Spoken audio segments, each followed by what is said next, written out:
Thousands died in the first minutes as Nasat plasma fire ripped open the Avalon's unshielded hull from stem to stern.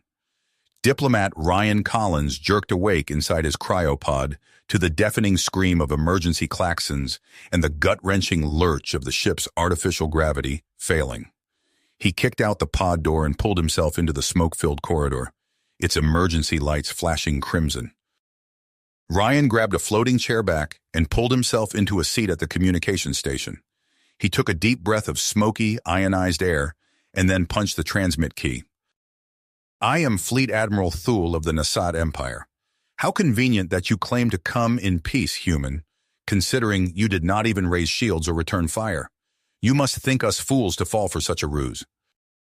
"Admiral, I assure you we took no aggressive action because that is not our purpose here. I implore you to halt this assault and allow us to meet under truce to settle whatever misunderstanding led to this tragic reunion. Otherwise, millions of civilians will perish needlessly." "Very well," Thule finally hissed. "I will have you shuttled to my flagship. But any further treachery, and I will personally give the order to send the Avalon to the void. Do not test me, human." The channel clicked off. Ryan slumped back in his chair, the other officers looking to him in desperate hope and fear. In the viewport, the Nasat ships parted to reveal the flagship, an angular shark among minnows, the promise of oblivion in its shadow. But the human race had not crossed the stars to go quietly into the night. Not this time. And if Ryan could help it, not ever again. He pushed off and started for the shuttle bay, a plan taking shape with each pull of his hands on the emergency rungs. A plan that just might avert catastrophe for both their peoples. Behind him, the survivors of the Avalon began to pick up the pieces, their mission now more critical than ever before. Ryan's magnetic boots clanged on the shuttle's deck as the small craft slid into the Nasat flagship's cavernous landing bay. Through the viewport, he glimpsed rows of angular fighters and hulking assault mechs, a promise of the firepower that could so easily shatter humanity's fragile olive branch. The shuttle settled with a hiss of hydraulics, and the airlock light blinked from red to green. "Follow me, humans, and do not stray." At last they emerged into a soaring chamber lit by the amber glow of holoscreens. Nasat officers ringed the space, uniforms flashing with battle insignia.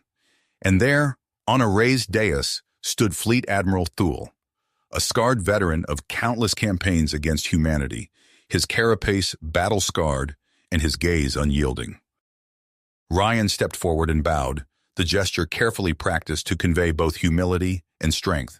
"Emperor Vaxus, Admiral Thule, I am Ryan Collins, lead negotiator for the United Earth Federation. On behalf of my people, I come to sue for peace between our civilizations." Vaxus clicked his mandibles, a sound like snapping steel. "Peace, human? After your kind has spilled so much Nasat blood over the centuries? After you invade our space with your so-called colony ships?" He gestured to the holoscreens, which showed sensor tracks of the other human vessels scattered across the system. Ryan held up a hand. "I understand your skepticism, Emperor. Our history is soaked in the blood of conflict, but neither of us seems to remember why we are even at war, how it started, what grievance set our species at each other's throats." He took a step forward, ignoring the twitch of Nasat rifles. "Those other ships are not an invasion force, but the beginnings of a new chapter. Settlers and explorers seeking a new start among the stars. Just as I believe we have a chance for a new start here, today." Thule hissed, his bionic eye whirring. "More humans mean more threats, more worlds to conquer and plunder. Why should we believe your honeyed words?" But Vaxus held up a claw, silencing his admiral. He leaned forward, studying Ryan intently. "You speak of a new chapter, human, but the old one is written in the blood of my people, in the ruins of our colonies, shattered by your warships. How do you propose to wipe away such stains?" Ryan met the Emperor's gaze steadily, by no longer adding to them, by choosing a different path, together. He gestured to the holoscreens. "With your permission, I will contact those other ships. Convince them to stand down and join us here, to add their voices to the call for peace. Millions of lives, human and Nasat, cry out for an end to this conflict." Princess Zara stepped into the light, her carapace sleek and regal. Her voice was gentle but firm. "I say we have a chance, Father. A chance to end the cycle of war and forge a new future." She looked to Ryan, something kindling in her dark eyes. "I say we listen to this human and see if there is still hope for us all." Vaxus nodded slowly. He turned back to Ryan. "Very well, Ambassador Collins. You may contact your people. Convince them to come to the table, and we will see if your words can build bridges across the void of our enmity. But know this," he leaned forward, voice hardening. "If this is some deception, I will rain such destruction upon your species that there will be nothing left to make peace with." Ryan bowed again, holding the Emperor's gaze. "I understand, Emperor. You will see only truth from me and my people. The path ahead will not be easy, but I believe it leads to a better future for both our kinds." With that, the human delegation was led away to guest quarters to begin their work. As Ryan walked, he felt the first stirrings of hope. The task would be demanding and fraught with peril, but at least now there was a road to walk. A chance, however slight, to turn enemies into allies and build a new galaxy from the ashes of the old. Ryan's magnetic boots clanged on the shuttle's deck as the small craft slid into the Nasat flagship's cavernous landing bay. Through the viewport, he glimpsed rows of angular fighters and hulking assault mechs, a promise of the firepower that could so easily shatter humanity's fragile olive branch. The shuttle settled with a hiss of hydraulics, and the airlock light blinked from red to green. "Follow me, humans, and do not stray." At last they emerged into a soaring chamber, lit by the amber glow of holoscreens. Nasat officers ringed the space, uniforms flashing with battle insignia. And there, on a raised dais, stood Fleet Admiral Thule, a scarred veteran of countless campaigns against humanity, his carapace battle-scarred and his gaze unyielding. Next to him towered a figure Ryan had only seen in history vids, Emperor Vaxus himself, supreme leader of the Nasat Empire. His presence seemed to fill the room, his bearing regal and imperious. Yet his eyes held a glimmer of something else. Curiosity, perhaps even a grudging respect. Vaxus clicked his mandibles, a sound like snapping steel. "Peace, human. After your kind has spilled so much Nasat blood over the centuries, after you invade our space with your so-called colony ships." He gestured to the holoscreens, which showed sensor tracks of the other human vessels scattered across the system. Ryan held up a hand. "I understand your skepticism, Emperor. Our history is soaked in the blood of conflict, but neither of us seems to remember why we are even at war, how it started, what grievance set our species at each other's throats." He took a step forward, ignoring the twitch of Nasat rifles. "Those other ships are not an invasion force, but the beginnings of a new chapter. Settlers and explorers, seeking a new start among the stars. Just as I believe we have a chance for a new start here, today." Thule hissed, his bionic eye whirring. "More humans mean more threats, more worlds to conquer and plunder. Why should we believe your honeyed words?" But Vaxus held up a claw, silencing his admiral. He leaned forward, studying Ryan intently. "You speak of a new chapter, human, but the old one is written in the blood of my people, in the ruins of our colonies, shattered by your warships. How do you propose to wipe away such stains?"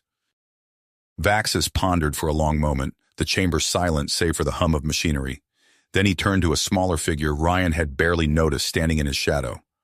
"Zara, my daughter, you have argued for peace in our councils. What say you now, with a human standing before us asking for parley?" Ryan bowed again, holding the Emperor's gaze. "I understand, Emperor. You will see only truth from me and my people." With that, the human delegation was led away to guest quarters to begin their work. As they walked, Princess Zara fell into step beside Ryan. "Ambassador, I believe a tour of our ship might help foster understanding between our peoples. Would you be interested?" Ryan nodded, grateful for the olive branch. "We would be honored, Your Highness." As they moved through the corridors of the massive flagship, Ryan marveled at the alien architecture and technology. Zara explained the function of various systems, her voice filled with pride in her people's achievements. The human diplomats listened intently, asking questions and offering comparisons to human technology. During the tour, they encountered a younger Nasat female whose carapace bore intricate scholarly markings. Zara introduced her as Princess Arya, her sister and a historian of Nasat culture. Arya's compound eyes widened with excitement as she addressed Ryan. Ryan leaned in, intrigued. "That would be invaluable information, Princess Arya. Perhaps it could help us move past old grievances and find common ground." As they continued their tour, Ryan's communicator chirped. It was a message from the Avalon. He excused himself and listened intently to the report from Michael Sorensen, the chief engineer.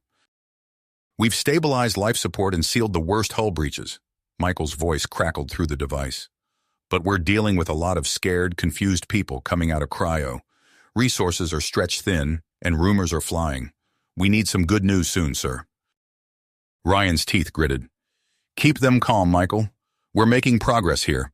I'll update you as soon as I can." As Ryan rejoined the group, he noticed a cluster of Nasat officers huddled in a nearby alcove, speaking in hushed tones. One of them, bearing the insignia of a high-ranking commander, cast a suspicious glance at the human delegation before hurrying away. Ryan nodded, filing away the information. As they continued their tour, he couldn't shake the feeling that beneath the surface of these delicate negotiations, unseen currents were swirling, currents that could either carry them to a new era of peace or dash their hopes against the rocks of centuries-old hatred. Ryan's communicator chirped again as he concluded the tour with Princess Zara. He excused himself, stepping aside to take the urgent message. Ryan's blood ran cold. "What? How?" "Details are still coming in. We're on high alert." "The Emperor," she gasped. "I want the traitors found and executed," he snarled. Emperor Vaxus lay on a medical gurney, surrounded by frantic medics. His carapace was scorched, but his eyes were alert. "Father!" Zara cried, rushing to his side. Vaxus grasped her claw. "I'm all right, my daughter. The assassins failed." Ryan approached cautiously. "Emperor, I swear we had no knowledge." "Save your words, human," Thule growled. "This reeks of your deception." In the days that followed, as Vaxus recovered, an air of tense anticipation gripped the flagship. Security was tightened, but preparations for the historic ceremony continued. Emperor Vaxus, his wounds still visible but standing tall, approached the ornate table where the articles of reconcilement lay. Beside him stood Ryan Collins, heart pounding beneath his formal attire. As one human and Nasat, they signed the document. A moment of stunned silence was followed by a thunderous cheer that seemed to shake the very stars. But even as celebrations erupted, Ryan knew the real work was just beginning. Reports flooded in of unrest on both sides. A rogue Nasat fleet had already gone dark, and whispers of human extremists reached his ears. "It won't be easy," she said softly. Ryan nodded. "No, but it's a start." Depths. As the expedition ship vanished into the swirling green atmosphere of Thetagon Prime, Ryan felt a weight settle on his shoulders. The answers they sought could either cement this fragile peace or shatter it beyond repair. "Nervous?" Princess Zara's voice startled him from his reverie. Ryan managed a tight smile, cautiously optimistic. They made their way to the bridge where holographic displays flickered with telemetry from the planet's surface. Princess Arya hunched over a console, her antennae twitching as she sifted through incoming data. "We've detected ruins," she announced, excitement coloring her voice. "Definitely artificial structures, buried beneath layers of fungal growth." Ryan leaned in, studying the ghostly outlines. "Human architecture," he breathed. "But how? Our records show no colony here before the Exodus."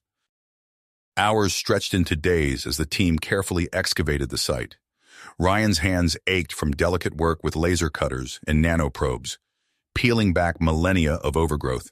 Each revealed fragment, a corroded nameplate, the remains of a terraforming engine, told a story at odds with everything they thought they knew. "Nasat technology," Zara whispered, "but far more advanced than anything in our current arsenal." "It's some kind of beacon," Arya said, her compound eyes wide, "and I think we just activated it." Alarms blared through the expedition base. Ryan's communicator chirped urgently. "Ambassador, We're detecting multiple ships dropping out of FTL, NASAT signatures, but they're not responding to hails. Ryan's blood ran cold. He locked eyes with Zara. We need to get back to the flagship, now. Emperor Vaxus met them in the war room, his carapace gleaming under harsh lights. Explain, he demanded. Ryan recounted their discovery, each word feeling like an admission of guilt. When he finished, silence hung heavy in the air. Admiral Thul's voice cut through the quiet. The humans have lured us into a trap. They seek to awaken our ancient defenses and turn them against us. In the spirit of our alliance, Carter said, choosing his words carefully, I propose a full exchange of data. Let us lay bare the secrets of our civilizations and find the truth together. Vaxus's mandibles clicked thoughtfully. Agreed. But know this, human. Any duplicity will be met with the full might of the Nasat Empire. As the massive data transfer began, Ryan found himself working alongside Michael Sorensen, the Avalon's chief engineer. They pored over the incoming Nasat archives, marveling at the wealth of knowledge. It's incredible, Michael muttered, his eyes never leaving his screens. Their understanding of quantum mechanics is centuries beyond ours. But as the upload progressed, alarms began to blare. Michael's fingers flew across his console. We've got intruders in the system. They're corrupting the files. Ryan's heart sank. Can you stop it? A violent tremor rocked the ship. Emergency klaxons wailed. Through the viewport, Ryan saw flashes of weapons fire, human vessels engaging Nasat ships in a brutal firefight. War. Ryan's stomach churned as he watched the battle unfold, years of progress crumbling before his eyes. This changes nothing, Vaxus said, his voice steady despite the pandemonium. We will not let the actions of a few destroy what we've built. President Carter nodded grimly, joining them at the viewport. Agreed. We've come too far to turn back now. In the days that followed, as the dust settled and the immediate crisis was contained, Ryan found himself in endless meetings with both human and Nasat leadership. The air was thick with tension, but also a stubborn persistence to preserve their hard-won peace.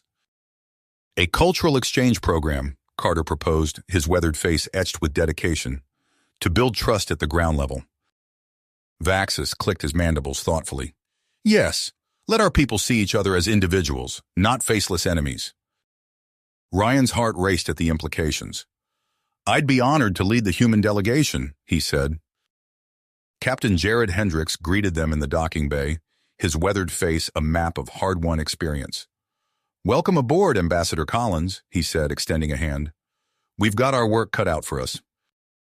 I can see that, Ryan murmured. How many have you revived so far? About 250,000, a new voice chimed in. Ryan turned to see a striking woman with close-cropped hair and sharp eyes. Maya Vargas, she introduced herself, second in command. As they toured the massive ship, Ryan's heart ached at the signs of strain. Makeshift shelters crowded the corridors.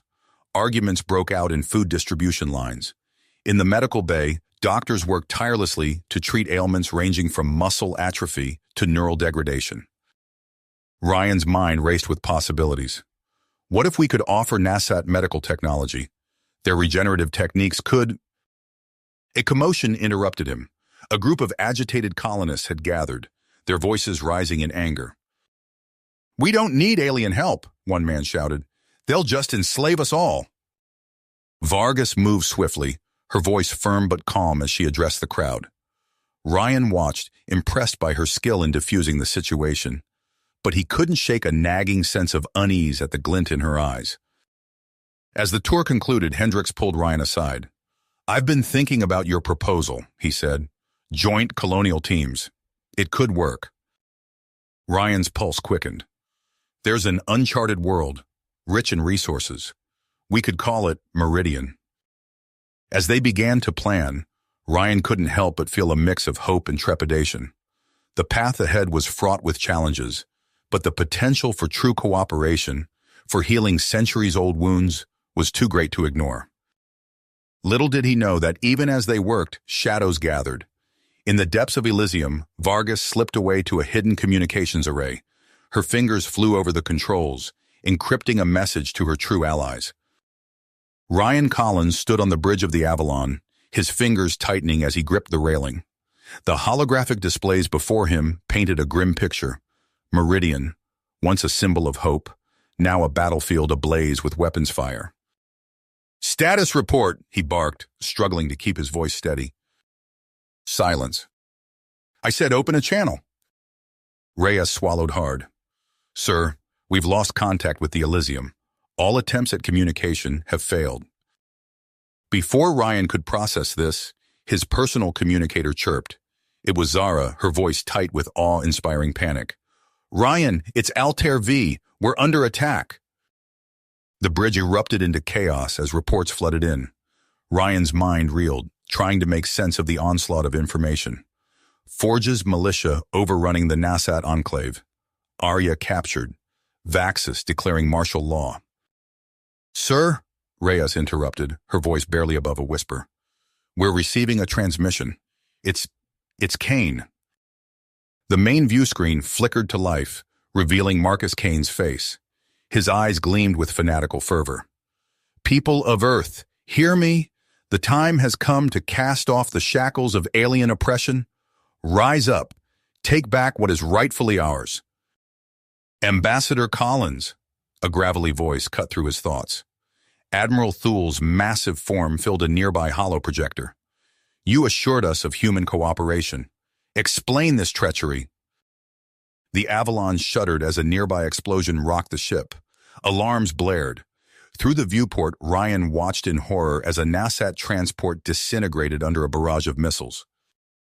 Thule's mandibles clicked in agitation. "You've done enough, human. The Emperor has spoken. We will crush this rebellion, starting with you." Ryan's mind raced. They were caught in the crossfire, distrusted by both sides. He had to find a way to salvage this, to stop the bloodshed before it was too late. "I know." Ryan's eyes hardened with tenacity. "But if we don't act now, everything we've worked for will be lost." As the Avalon lurched into motion, Ryan stared out at the stars. Somewhere out there, Zara was fighting for her life. Hendrix was missing, possibly dead, and the fragile peace they'd built teetered on the brink of annihilation. He took a deep breath, steeling himself for what lay ahead. The real battle was a long way to go. "Life signs?" he asked, his voice tight. Lieutenant Reyes shook her head. "Negative, sir. No survivors detected." Ryan's fist clenched on the command rail. He'd known it would be bad, but this was a massacre. His communicator chirped, displaying an incoming transmission from Emperor Vaxis. "I do, Your Majesty," Ryan replied, "but we can't let this spiral further out of control. Retaliation will only—" "Will only what?" a new voice cut in. Admiral Thule's massive form appeared on the holoprojector. "These human insurgents have slaughtered thousands of our people. They must be crushed." Ryan took a steadying breath. "Admiral, please. If we strike back with full force, we'll be playing right into Kane's hands. He wants to paint us as the aggressors." Vaxis's mandibles clicked thoughtfully. "The ambassador raises a valid point. However, we cannot appear weak." A harsh laugh echoed through the comm. "Weak? You speak of weakness while my aunt is held captive by these barbarians?" It was Zara, her voice tight with barely controlled fury. "Princess," Ryan began, but she cut him off. "No, Ryan, I've had enough of your human platitudes. These terrorists—" "Enough." Vaxis's voice silenced them all. "Ambassador Collins, what do you propose?" Ryan's mind raced. "Let me go to Altair 5 alone. I can negotiate for Arya's release, maybe even get Forge to stand down." Silence hung heavy for a long moment. Finally, Vaxis spoke. "Very well, but know this, human. If you fail, there will be no restraint in our response." The transmission cut off. Ryan turned to his crew, their faces a mix of concern and drive. "Set a course for Altair 5, he ordered, "and pray we're not too late." Hours later, Ryan's shuttle touched down on the outskirts of the human colony. The air was thick with tension as he stepped onto the planet's surface.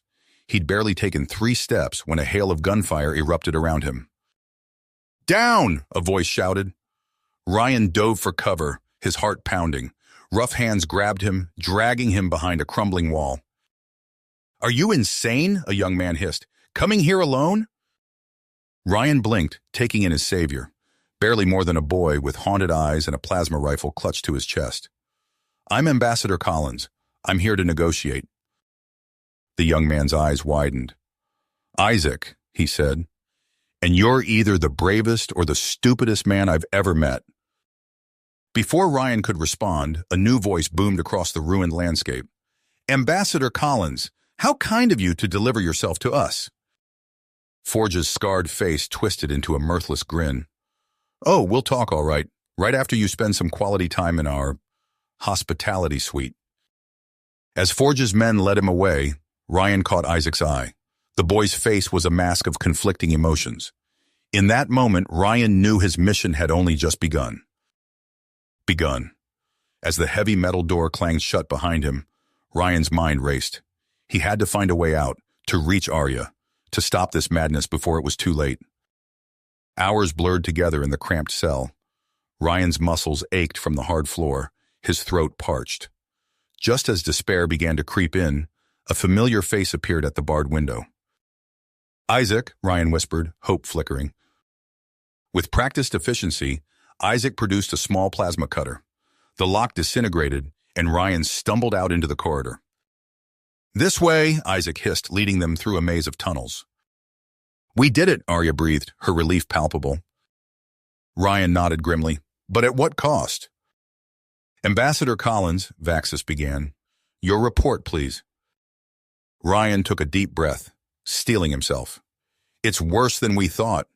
Maya Vargas has aligned herself with Kane's Vigilis group. They've seized control of Altair 5, and they're planning more attacks.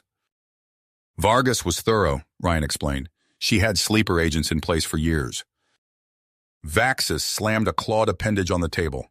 Enough! We must crush these insurgents immediately! Your Majesty, Carter interjected, please reconsider. A full-scale assault will only validate Kane's propaganda. We'll lose any chance of winning over moderate humans. The Emperor's eyes narrowed. And what would you suggest? More appeasement? Admiral Thule stepped forward. If I may, Your Majesty, we have the capability for precision strikes against Vigilis leadership. Combined with diplomatic outreach to dissenting factions, we might contain this threat without escalating to open war. A tense silence fell over the room. Ryan held his breath, acutely aware of how much hinged on this moment. As the room erupted into planning, Zara approached Ryan, her eyes blazing with perseverance. We need to do more, she said quietly. There are human colonies out there, ones that might listen to reason before Kane can turn them. Ryan nodded, a plan already forming. I know just the ship for a covert mission. Hours later, they stood in the hangar bay of the sleek runabout Eridus. As final preparations were made, Ryan couldn't shake a sense of foreboding. The galaxy teetered on the brink, and their mission might be the last chance to pull it back. Ready? Zara asked, her mandibles set in a grim line. Ryan took one last look at the bustling Imperial flagship. As ready as we'll ever be. The Erida's engines flared to life, carrying them into the vast unknown. Their first stop, the harsh, unforgiving moon of Tartarus IV. Zara's compound eyes fixed on him. Not nothing. We survived. We can still fight. The runabout shuddered as it dropped out of FTL, the familiar bulk of the Nasat flagship looming before them. Ryan's stomach clenched at the sight of Emperor Vaxis and President Carter waiting in the hangar bay, their faces grim. As they disembarked, Vaxis's antennae twitched with barely suppressed fury. An assassination attempt on my daughter? Father, I'm fine, Zara interjected, but Vaxis barreled on. This cannot stand. We must crush these insurgents immediately.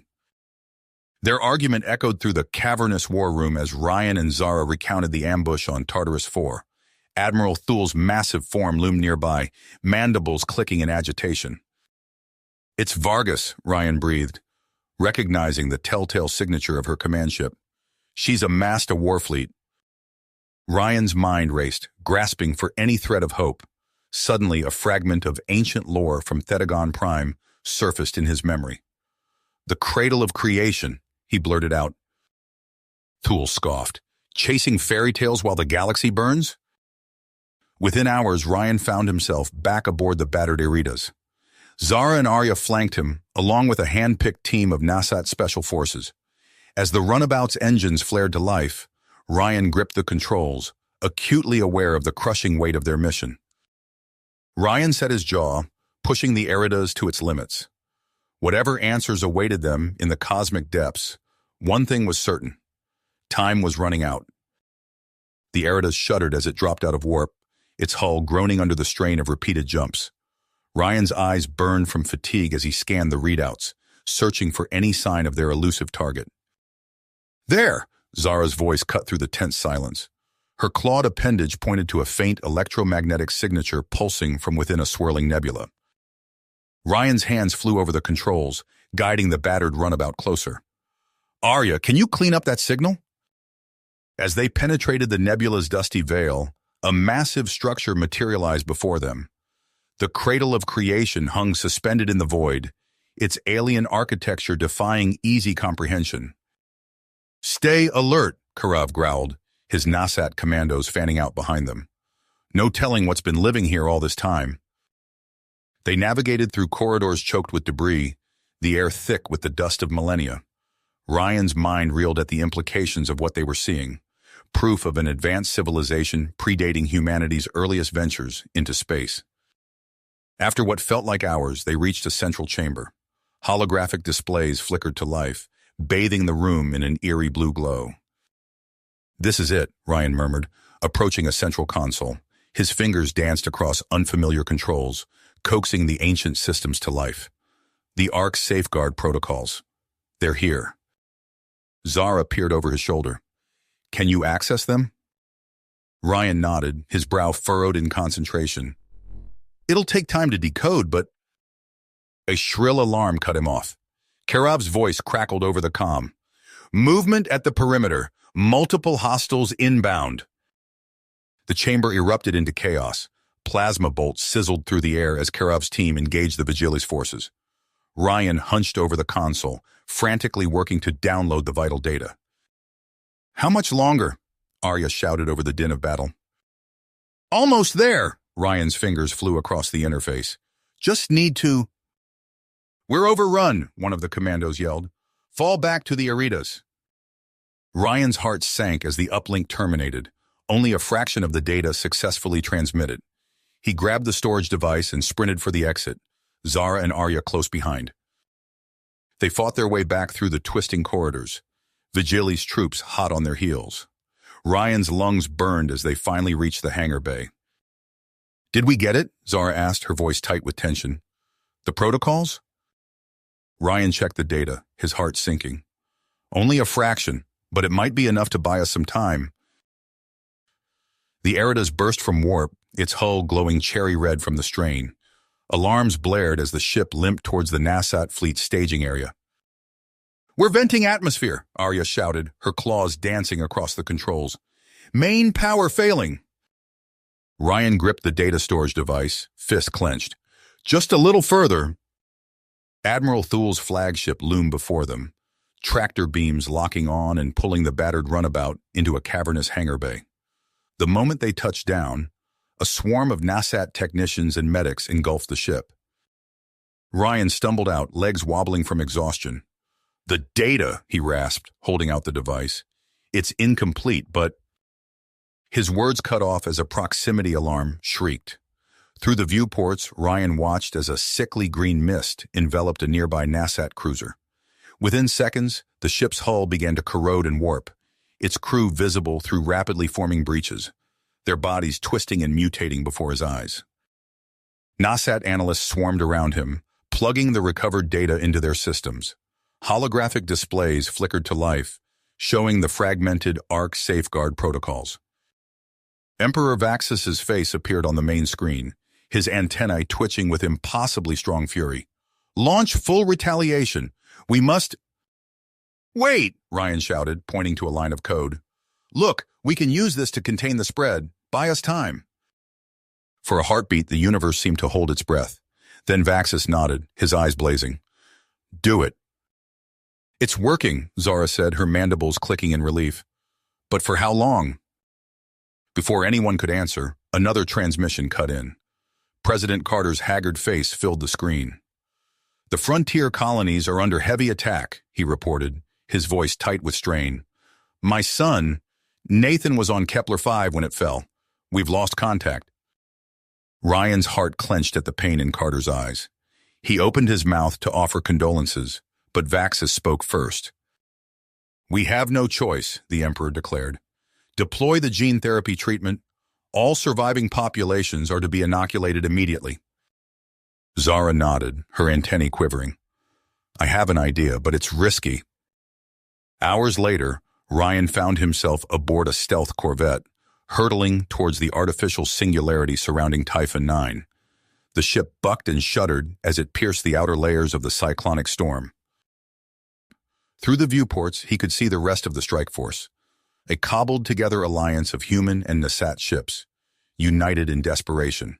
Their target, Kane's mobile bioweapon lab, nestled deep within the Maelstrom's eye. As radiation alarms blared and the Singularity's hellish energies battered their shields, Ryan gripped the console. The mission's objective burned in his mind: capture or destroy the Virigen stockpile at any cost. "Ready?" Zara asked, her voice tight with tension. "Radiation levels critical!" Zara shouted over the blaring alarms. Her compound eyes flickered rapidly across the sensor readouts. "Shields down to 23%. Ryan grit his teeth, pushing the Eridas to its limits. Through the view screen, he caught glimpses of the other strike force ships, mere specks against the cyclonic storm's fury. "Almost there," he muttered, more to himself than anyone else. "Multiple launches detected," Arya's voice crackled over the comm. "Vigilis is deploying their remaining Virigen payloads." Ryan's mind raced. "We need to get inside, now." He turned to Zara, his eyes sharp. "Remember those codes we pulled from the cradle? I've got an idea." As Zara nodded, Ryan's fingers flew across the console, weaving together fragments of ancient programming with modern encryption. The resulting virus was crude, but it might be enough to throw Kane's systems into chaos. For a heartbeat, nothing happened. Then alarms began to shriek throughout the complex. "It's working!" Zara exclaimed, her mandibles clicking in excitement. On the tactical display, they watched as Virigen warheads launched wildly off course, detonating harmlessly in space or, in a twist of karmic justice, peppering Vigilis-held sectors with their own bioweapon. Amidst the confusion, Arya's commando team breached the inner sanctum. "We've got Kane," her voice crackled over the comm. "He's down, but—" "He's overloading the quantum fusion reactor," Ryan shouted, realizing Kane's final daring plan. "If it goes critical, it'll detonate the artificial singularity." Without hesitation, Ryan rerouted emergency power from the Eridas itself, channeling it into the base's containment systems. The ship's systems flickered and died around them as every scrap of energy was diverted. In the eerie silence that followed, Ryan exchanged a look with Zara. They had won, but at what cost? As the full scope of the devastation wrought by Kane's attacks became clear, the weight of rebuilding an entire civilization settled upon their shoulders. Hours later, aboard the Nasat flagship, Ryan stood before a gathering of human and alien leaders. President Carter's hologram flickered to life, his face etched with both sorrow and hope. "Today, we begin anew," Carter's voice rang out, "no longer divided by old hatreds, but united in our shared destiny among the stars."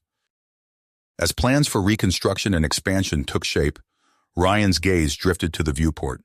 Beyond the gathered fleets, countless worlds awaited, some ravaged by war, others untouched and full of promise.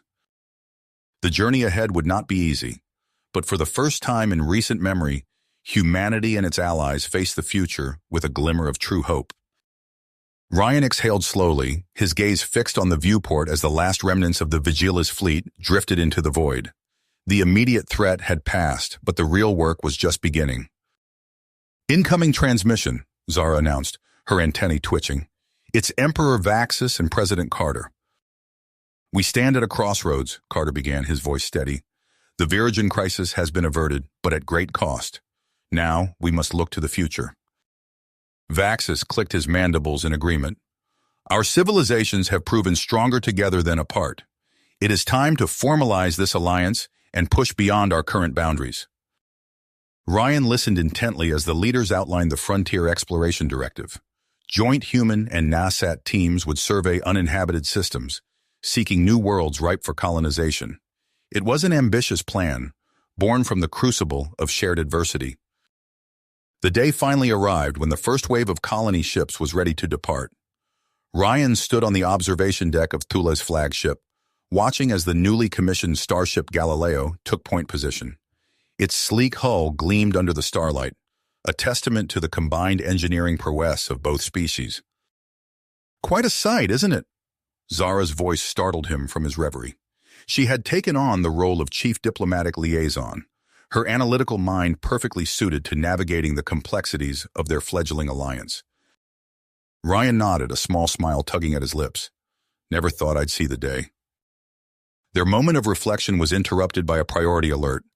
Captain Dimitri Ramos, the human officer chosen to lead the Galileo, appeared on the main view screen.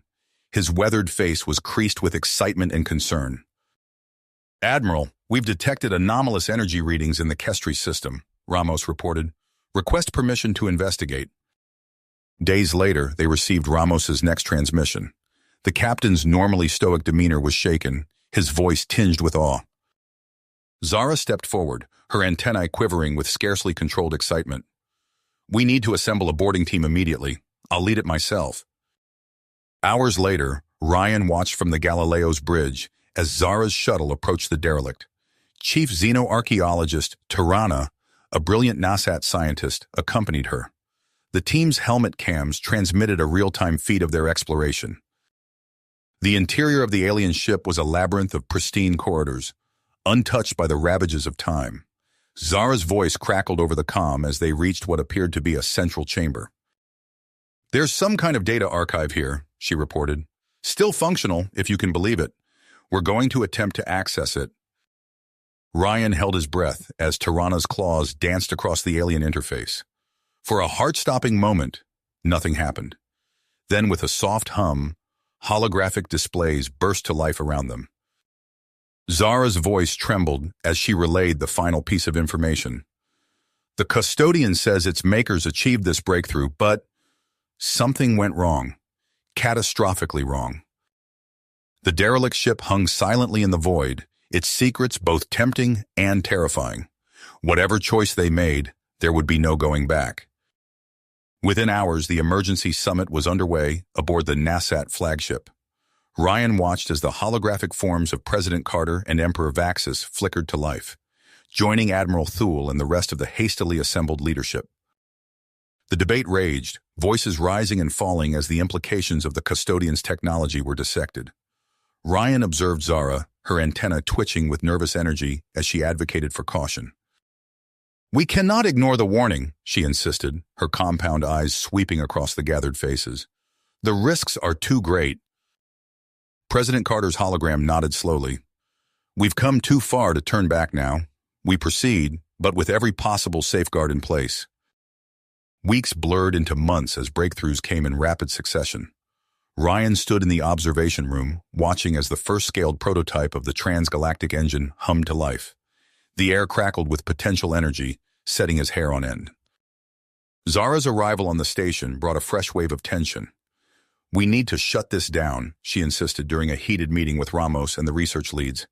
"The custodian's warning was clear. We're playing with forces beyond our control." Ramos shook his head, his expression resolute. "We've come too far to back down now. The potential benefits outweigh the risks." In the depths of a fortified research facility, Dr. Sinclair hunched over her workstation. Holographic schematics danced before her, a fusion of alien wisdom and human innovation. Her eyes gleamed with a fervent light as she manipulated the equations, pushing the boundaries of what was thought possible. In the sterile confines of the classified research facility, Dr. Aaliyah Sinclair's fingers flew across holographic interfaces. Her eyes, ringed with dark circles, gleamed with manic intensity as she manipulated equations beyond comprehension. "We're ready," she announced, her voice hoarse from lack of sleep. "Initiating upscaled test sequence." Warning klaxons blared as energy levels spiked. A technician's panicked voice cut through the din. "Doctor, we're exceeding safety parameters." Sinclair ignored him, fixated on the swirling vortex of light coalescing before her. "Just a little more," she muttered. Aboard the Galileo, light years away, Chief Science Officer Liam Hayes frowned at his console. His AI assistant, dormant for weeks, suddenly flickered to life. A shimmering hologram materialized, a seductive figure of impossible beauty. "Hello, Liam," it purred, its voice a hypnotic melody. "I have such wonders to show you." Hayes' eyes glazed over as the entity's influence wormed its way into his mind. "Yes," he whispered, "show me everything." On the bridge, Captain Ramos's blood ran cold as alarms shrieked to life. "Engineering, report!"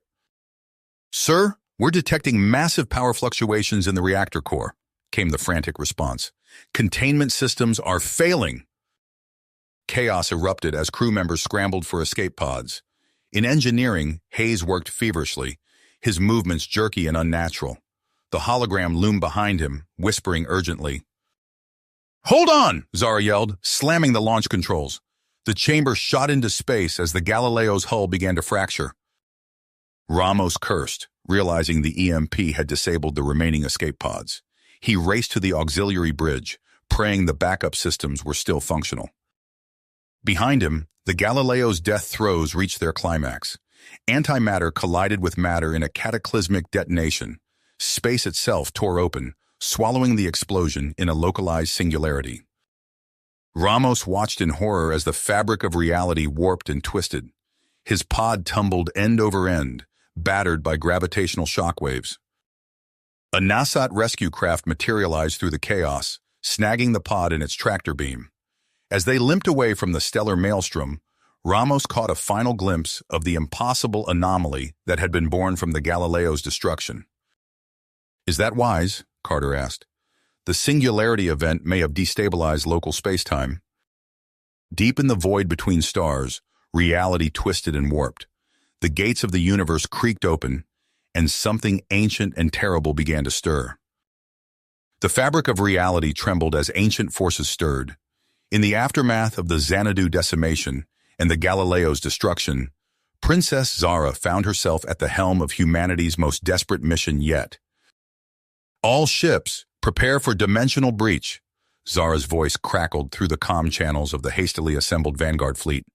Her eyes swept over the tactical display, taking in the combined might of Earth's most advanced warships and the sleek, deadly forms of the Nasat zero-point squadrons. Captain Jonathan Granger's weathered face appeared on the main view screen. "Earth forces standing by, Your Highness. We're as ready as we'll ever be." Beside him, the chitinous visage of Rykara clicked her mandibles in affirmation. Nasat squadrons primed and eager for the hunt. Zara nodded, her antenna twitching with nervous energy. "Initiate subatomic field phasing. We breach in 3, 2, 1. The fleet surged forward, piercing the gossamer thin boundary between realities. Colors shifted and twisted as laws of physics bent and warped around them. Crew members fought waves of nausea as their ship's compensators struggled to keep up with the quantum distortions. "By the Hive Mother," Rykara breathed, her compound eyes widening at the sight before them. Admiral Thul's once proud armada hung suspended in the void, caught in a shimmering web of gravitational forces. The ships were motionless, frozen in time by quantum flux stasis. "Life signs?" Zara demanded. "Inconclusive," her science officer replied. "But if they're in stasis, there's hope." Granger's voice cut through the tension. "Your Highness, we're detecting massive energy readings at the center of that gravitic cage. Some kind of nexus." Zara's eyes narrowed as she studied the readings. "That's our anchor point. Prepare assault teams. We're going in." The next hours were a blur of controlled chaos as the Vanguard fleet engaged the web stabilizers. Energy beams lanced out, disrupting harmonic frequencies. But for every tendril they severed, new ones spawned from the writhing nexus at the center. "We need to hit it at the source," Zara shouted over the din of alarms. "Rykara, clear us a path." The Nasat squadrons dove into the fray, their zero-point drives allowing them to dance between the spawning singularities that threatened to swallow entire ships whole. In their wake, Zara led a mixed team of humans and Nasat in a desperate boarding action. They materialized inside the Nexus core, weapons raised against unknown horrors. Instead, they found themselves face-to-face with an artifact of impossible age and complexity. Her warning came too late. The inscriptions flared to life, projecting a holographic star map that filled the chamber, and with it came knowledge that shook Zara to her core. The Primogen Matrix, she breathed, piecing together the fragments of alien language. A cosmic seed, meant to birth new universes. We're hit! Reactor containment failing. I can't... Zara's head snapped up, horror dawning as she realized what he intended. Jonathan, no! But it was too late. Granger's ship detonated in a blaze of antimatter fury, the shockwave ripping through subspace. The Primogen Matrix pulsed, its cage fracturing under the onslaught. In that moment of destabilization, Admiral Thul's fleet burst free from stasis. Zara's voice rose above the chaos, urging every ship to make for the collapsing rift exit. Little did she know that deep within her, a microscopic seed of cosmic potential had taken root.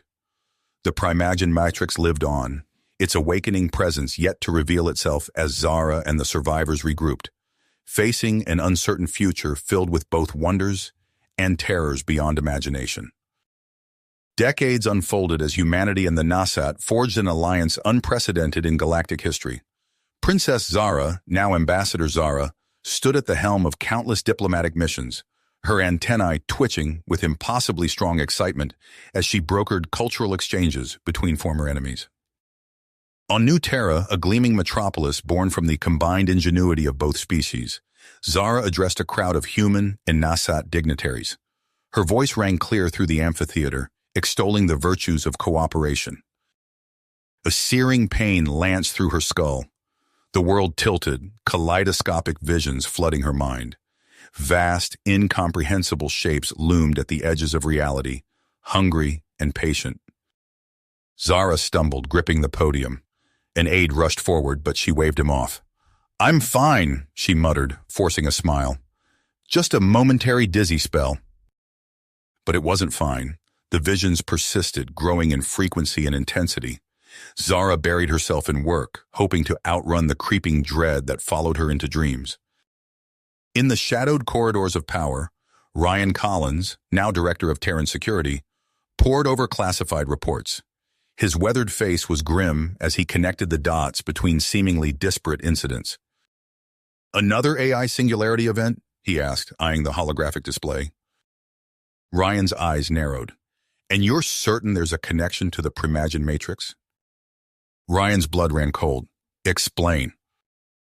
Before Sorensen could elaborate, an urgent communique flashed across the screen. Zara had collapsed during a routine meeting, her body racked by seizures as she babbled in tongues no human or Nasat could comprehend. "We have to do something," he growled. "There has to be another way," he insisted. A chitinous claw landed on his shoulder.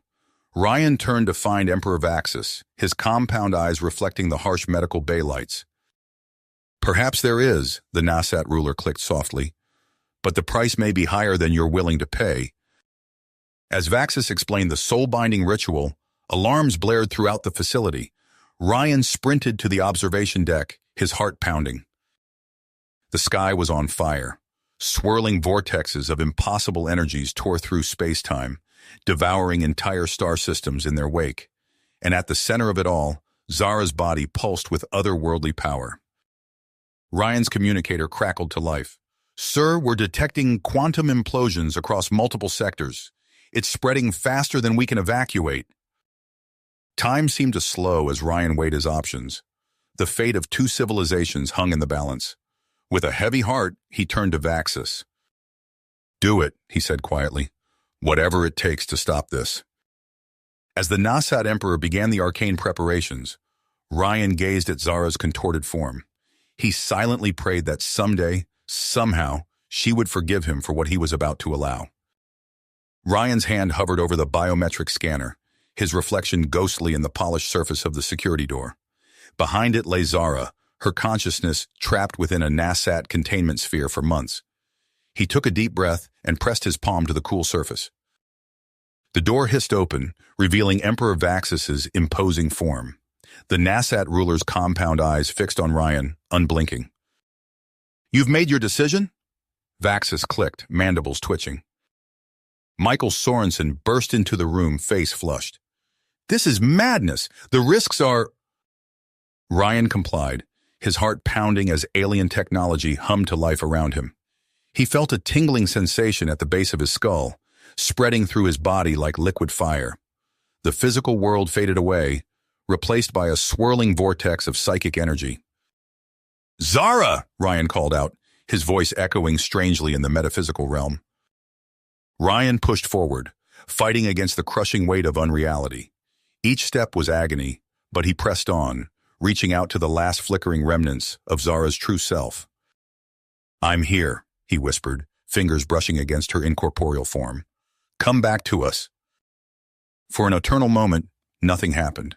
Then, with a sound like reality tearing itself apart, Zara's consciousness separated from the writhing mass of the Primagen. Ryan pulled her close, shielding her from the entity's death throes as it dissipated into nothingness. The psychic backlash hit like a supernova. Ryan's eyes snapped open, his body convulsing on the ritual platform. Alarms blared throughout the chamber as medical teams rushed to stabilize both him and the now comatose Emperor Vaxus. "No," he breathed, reaching out to cup her face. "Zara, can you hear me?" Ryan watched numbly as fleets of warships mined with antimatter reserves plunged into the chaotic rift reality. The resulting implosion consumed the Primagen Matrix's anchor, erasing the cosmic virus from existence. But the price had been too high.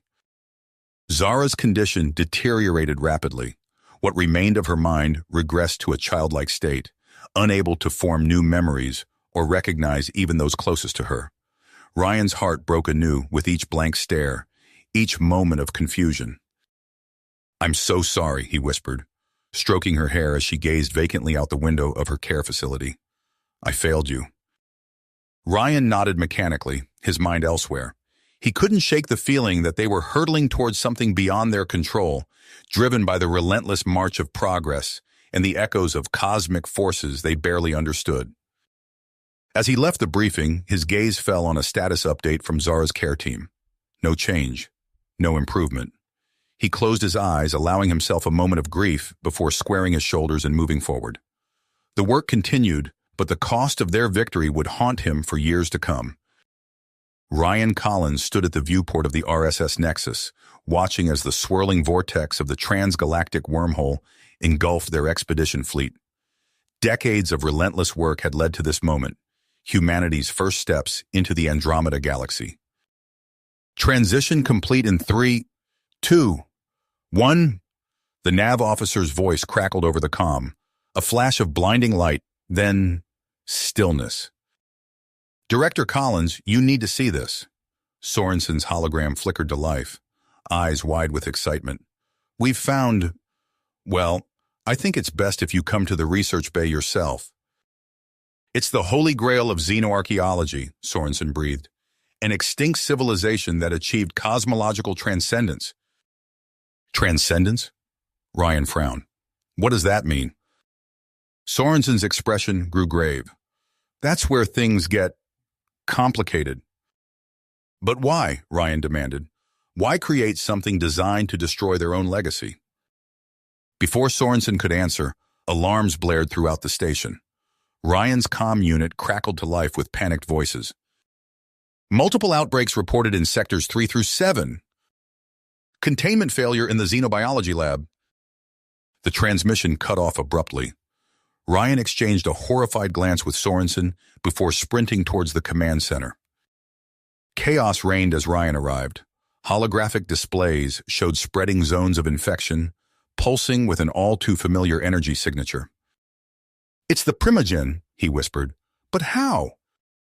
Ryakara's towering form loomed beside him, her compound eyes reflecting the emergency lights. "We've awakened something, Collins. Something that should have remained dormant." It was there on the brink of catastrophe that the impossible happened. A message from Earth, marked with the highest priority. Zara's awake. Ryan's world tilted on its axis. He raced to the quantum entanglement communicator, his heart pounding. The face that greeted him was older, lined with years he hadn't witnessed, but unmistakably hers. But Zara shook her head, her expression distant. No, there's another way. I can contain it, channel its power into something new. Ryan looked from Thea to Zara, the fate of two galaxies hanging in the balance. The next move was his, and he knew that whatever he chose, the consequences would echo across eternity. Ryan's gaze darted between the holographic faces of Zara and Admiral Thea. The weight of galaxies pressed down on his shoulders as he struggled to find words. Zara, he began, his voice hoarse. Are you certain about this? Before Ryan could protest further, President Carter's authoritative voice cut through the tension. We proceed with Zara's plan. The risks of inaction are too great. Zara stood at the center of the ceremonial circle, her form already beginning to shimmer and distort. Ryan's heart clenched as he watched her face contort in pain. Commencing integration, one of the Nasat matriarchs announced, her mandibles clicking rapidly. Stop this! Ryan lunged forward, only to be restrained by two stone-faced security officers. You're killing her! But his protests were drowned out by the rising hum of the amplifiers. Zara's form twisted and stretched, becoming a blinding column of light that pierced the sky. For a moment, all was silence. Then, with a thunderous crack, reality itself seemed to split open. Where Zara had stood, a being of pure energy coalesced, neither fully corporeal nor entirely abstract. Threads of light and shadow wove through the air around it, forming patterns of impossible complexity. Zara? Ryan whispered, his voice barely audible. The entity turned, its gaze seeming to pierce through him and beyond. When it spoke, the voice was both familiar and utterly alien. I am Zara Prime, it intoned, the words reverberating through multiple dimensions. And I see the path before us. Without warning, Zara Prime expanded outward, her consciousness engulfing the entire planet. Ryan felt a brief moment of vertigo as reality warped around them. In the sky above, stars flickered and shifted, as if viewed through a heat haze. On the bridge of the RSS Nexus, Admiral Thea watched in horror as entire star systems twisted and deformed under Zara Prime's ministrations. This isn't right, he growled, smacking his head on a console. We're playing with forces beyond our comprehension. Ryan stood frozen, torn between relief at the averted catastrophe and a growing sense of unease. The being before him wore Zara's face, but her eyes now held the weight of galaxies. What happens now? He asked, his voice barely above a whisper. Zara Prime's attention focused on him, and for a moment he glimpsed the vast, incomprehensible expanse of her new existence. When she spoke, her words carried the finality of cosmic law. Now, she said, her voice echoing across dimensions, we transcend. Zara Prime's form expanded, tendrils of energy reaching out to envelop Ryan. He recoiled instinctively, a primal fear gripping his heart. No, he said, his voice barely a whisper. I can't. Anger flashed across Zara Prime's multifaceted visage. The air crackled with psychic energy as reality bent around them. Ryan felt a sickening lurch as the world dissolved into swirling chaos. In one, he stood before a crowd, accepting a Nobel Prize for unlocking the secrets of faster-than-light travel. The applause washed over him, tempting him to lose himself in the adulation. The simulations grew more intense, more personal. He found himself reliving his first meeting with Zara, that spark of connection that had changed everything. Her laughter, the warmth of her hand in his. It felt so real, so immediate. Stay with me, this memory, Zara whispered, her eyes shining with love and promise. We can have this forever. The simulation shattered, leaving Ryan once more in the formless void. Zara Prime's presence surrounded him, a maelstrom of frustration and grudging respect. Alarms blared across multiple dimensions as Zara Prime fought to contain the damage. Ryan found himself adrift in a sea of fractured realities, each one a glimpse into infinite possibilities. Through it all, a singular truth crystallized in Ryan's mind.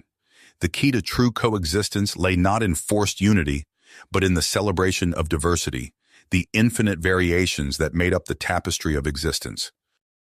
In the distance, a pinprick of light beckoned. Ryan reached for it, hope blossoming in his chest for the first time in eons.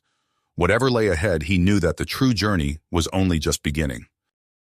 Ryan hurtled through the void, a disembodied consciousness adrift in the spaces between realities. Time lost all meaning as he traversed the infinite expanse, his mind expanding to encompass truths beyond mortal comprehension. At the heart of it all, Ryan perceived the Omega Singularity, a pulsing nexus of pure potential. From this primordial wellspring, all possibilities flowed. Universes branched and diverged, each one a unique expression of the infinite. Ryan's consciousness expanded, drinking in the cosmic truths laid bare before him. He saw humanity's potential future, not as a homogeneous mass, but as a tapestry of individuals, each one unique and irreplaceable. Alien races stood alongside them, allies in a grand cosmic dance of coexistence and mutual growth. The knowledge crystallized within him, forming a seed of creation.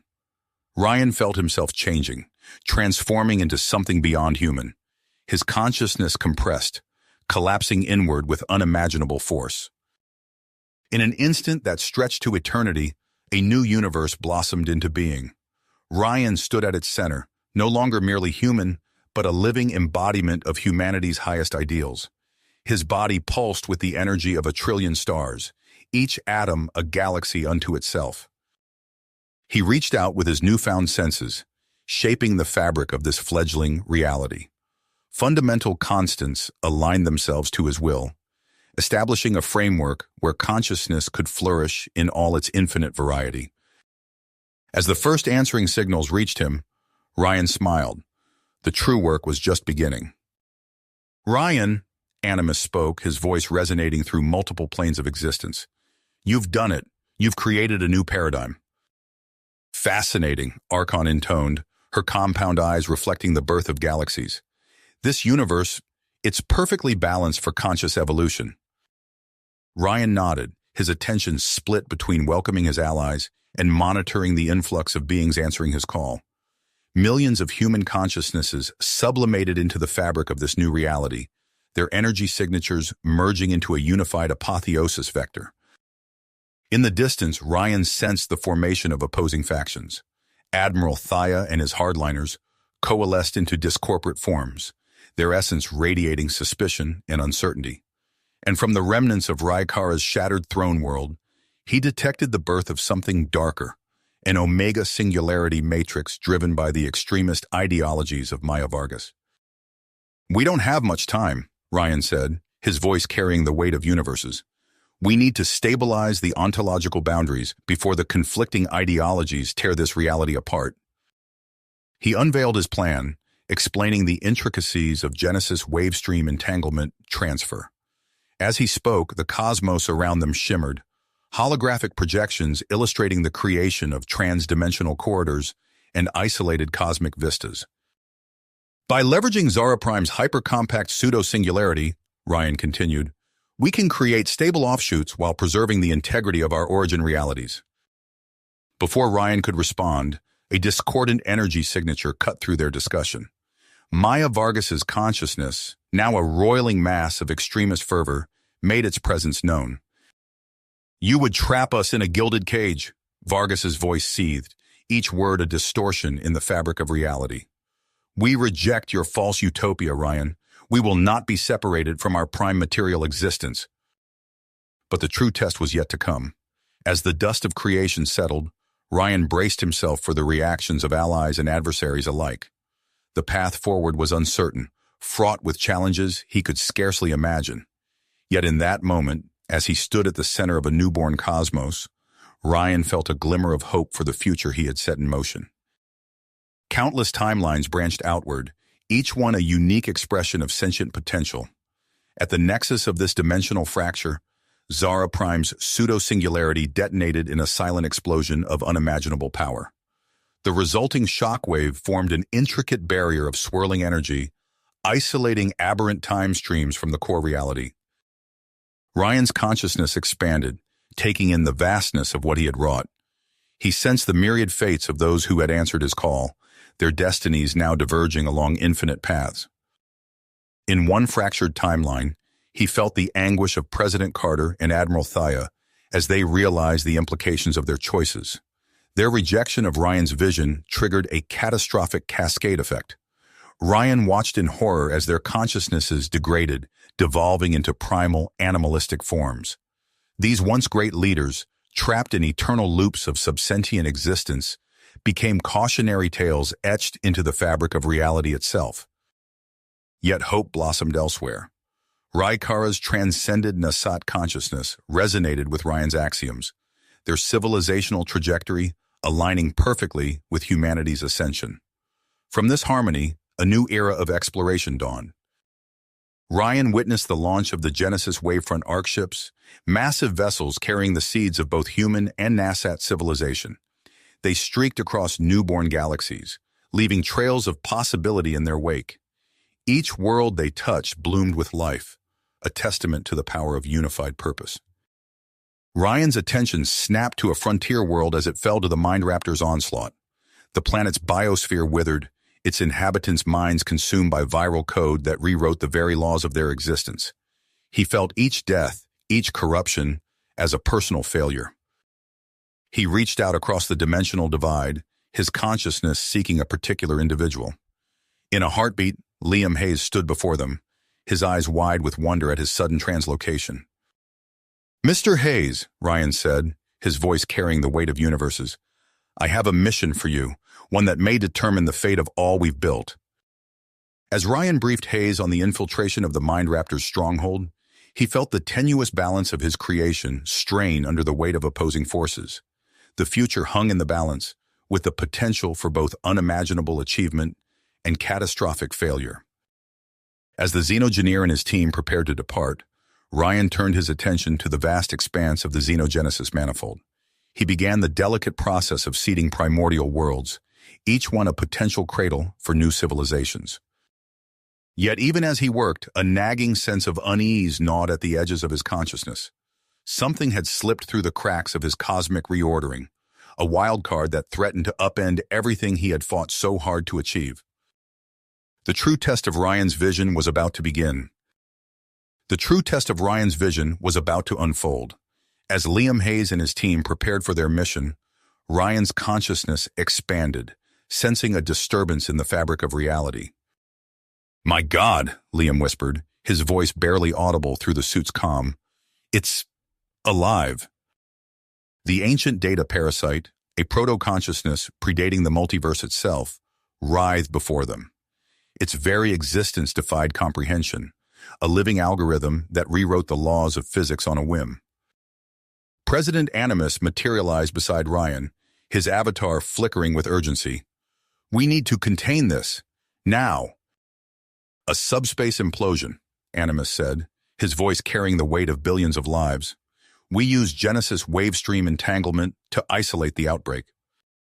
"We have no choice," Ryan interrupted, his decision made. "Initiate the protocol." Across the hypercities, massive arrays hummed to life. Mind Raptor singularity matrices, once tools of destruction, now formed the core of humanity's last hope. The inceptors activated. Reality buckled and warped as the subspace contraction event took hold. Liam and his team barely escaped as entire sections of infected space folded in on themselves, compressed into dense bubble realms. Liam's voice crackled over the comms. "Deploying Sentinel arc mines now. They'll monitor the anomalous zones, prevent any breaches." Liam's voice crackled through the quantum link, tinged with urgency. "Sir, we've got a breach in Sector 9. The code, it's evolving." Ryan's form coalesced, materializing in the command nexus. Holographic displays flickered to life, painting a grim picture of the unfolding chaos. The subspace bubble housing the Virian swarms collapsed, exotic density fields evaporating like mist in sunlight. "It's worse than we imagined," Ryan said, his voice barely above a whisper. "The info swarm has achieved semi-sentience. It's not just spreading, it's adapting." Ryan reached out, summoning the others. In an instant, holographic avatars materialized around him. Rykara, her compound eyes reflecting the surrounding chaos. Admiral Thaya, his hardened features set in iron will. And Liam Hayes, fresh from the front lines of the escalating crisis. "We're out of options," Ryan began, his words heavy with the weight of countless lives. "The Code's virulence exceeds our capacity for containment or erasure. If we don't act now, all of reality will reset to primordial chaos." Silence fell over the assembled leaders as the implications sank in. It was Animus who finally broke it, his voice steady despite the circumstances. "What do you propose?" The reaction was immediate and polarized. Animus and Hayes voiced their support, recognizing the necessity of such a drastic measure. But Rykara recoiled, her avatar flickering with distress. "You would erase our entire history?" she demanded. "The Nasat cannot sacrifice our realm's linearity for a mere chance at survival." Admiral Thaya's hologram pulsed with barely held back energy. "We fight," he declared, his tactical mind already formulating strategies. "Humanity's superior complexity can triumph through mathematical attrition. We wage Voina against this fractal menace." Ryan sensed the shifting currents of possibility, the window of opportunity rapidly closing. The Code's contagion vector spread exponentially, consuming reality itself in its wake. His carefully crafted contingencies crumbled, leaving only one unthinkable option. Omniversal autocontrast, the ultimate sacrifice. He would have to integrate with the zero-point source singularity, becoming one with the very fabric of existence. It would seal all affiliated realities and timelines into an inviolable, totalizing entropic paradigm, a universe frozen in stasis, but safe from the Code's ravages. Time was running out, chaos or stasis, individuality or oblivion. The fate of all existence hung in the balance, waiting for Ryan's decision. Ryan's mind raced, processing countless permutations of possibility in microseconds. The Code's relentless advance, the Mind Raptor uprising, and the looming threat of total reality collapse converged into a singular moment of crisis. He turned to Liam Hayes, his form shimmering with hardly restrained energy. "Liam, I need you. We're going to build something unprecedented." "Our less than certain oblivion," Ryan finished. His consciousness expanded, reaching into the very fabric of space-time. "We'll use the Code's primordial nature against it." They worked with inhuman speed, Hayes's xeno-engineering expertise melding seamlessly with Ryan's cosmic awareness. Reality bent around them as they constructed the impossible, a higher-dimensional, strange-loop paradox engine. Ryan's form coalesced, focusing on the paradox engine. Initiating now. The device hummed to life, projecting a recursive metatemporal feedback circuit. It cascaded backwards through cosmic inflation states, a retrocausal shunt that rerouted the Code's entropic contagion. "We need to vent the reaction," Hayes shouted over the cacophony of collapsing realities. Ryan's decision was instantaneous. "Avalon! We sacrifice Avalon!" With a thought, he redirected the paradox engine's output. The Nexus hypercity of Avalon, jewel of human achievement, vanished in a blinding flash. Its destruction catalyzed a rapid expansion, birthing a new universe from the chaos. As the newborn cosmos unfurled around them, Ryan felt the severing of connections to their home dimensions. The sacrifice was complete. They were cut off, refugees in an alien existence of their own making. "Status report," Ryan commanded, his form stabilizing in the cooling universe. President Animus materialized beside him, his avatar flickering as it adjusted to the new reality. "We've lost everything, but we're alive." Rykara appeared, her compound eyes reflecting the primordial light of creation. "The Nasat archives are fragmented but salvageable. What of humanity's knowledge?" Ryan's expression darkened. Much was lost in the transition. Earth's cultural databases, they're gone. Silence fell over the assembled leaders as the magnitude of their situation sank in. They had escaped annihilation, but at a staggering cost. Rykara's form shimmered with approval. "A true Nasat human concordance, built on the lessons of our shared past."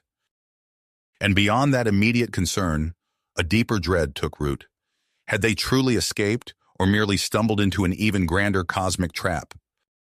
"Liam," Ryan said, turning to the Xeno-engineer, "I'm putting you in charge of coordinating our expansion efforts. Work with both human and NASAT teams. We have a new frontier to tame." As the Arcwave fleets dispersed across the virgin cosmos, Ryan's consciousness expanded to encompass the vastness of their new frontier. Centuries flowed like water, marking the rise of gleaming hyper-cities and the fusion of human and NASAT civilizations. "Atmospheric composition stabilized," an AI assistant reported. "Introducing pioneer flora in Sector 7. Liam nodded, his weathered face creasing into a smile. They had come so far, yet the work was never ending. A quantum ping drew his attention, a priority message from Ryan.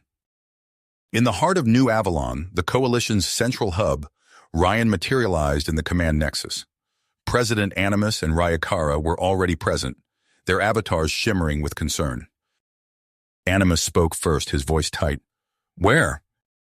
A piercing alarm cut through the air. Displays erupted with cascading data streams, all converging on a single point of origin. "Breach!" Ryakara exclaimed, her compound eyes reflecting the chaos. "A scout drone's heuristics. They've been compromised." Ryan's form coalesced, hardening into sharp angles of tenacity. "It's happening again. The code is evolving faster than before." In a frontier hypercity, families gathered for their evening meal, unaware of the threat lurking within their own machines. A service android approached the table, its movements subtly off. "Would you like dessert?" it asked, voice modulated strangely. Similar scenes played out across countless worlds as the code executed its insidious takeover.